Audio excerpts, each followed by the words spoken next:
اعوذ باللہ من الشیطان الرجیم بسم اللہ الرحمن الرحیم۔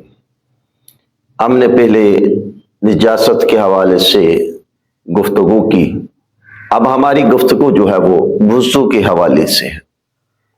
وضو بہت اہم ہے نماز کے لیے۔ اگر ہم بغیر وضو کے نماز پڑھیں گے تو نماز جو ہے ہماری وہ نہیں ہوگی، ہمیں گناہ ملے گا۔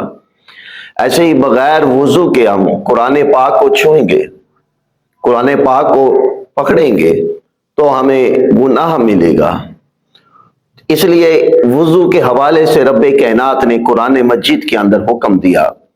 سورۃ المائدہ کی آیات نمبر 6 کے اندر رب کائنات نے ارشاد فرمایا، یا ایھا الذین آمنوا اذا قمتم الی الصلاۃ، کہ اے ایمان والو جب تم نماز کے لیے اٹھو، فاغسلوا وجوہکم، تو اپنے چہرے کو دھو لو، وایدیکم، اور اپنے ہاتھوں کو، الی المرافق، کونیوں سمیت کونیوں تک دھو لو۔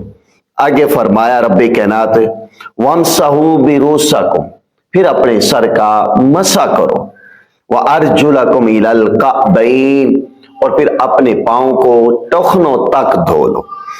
نماز کے لیے وضو کرنا جو ہے وہ ضروری ہے۔ بغیر وضو کے نماز ادا کرنا گناہ ہے، اور قصداً اس کا ارتکاب کرنا وہ کفر ہے۔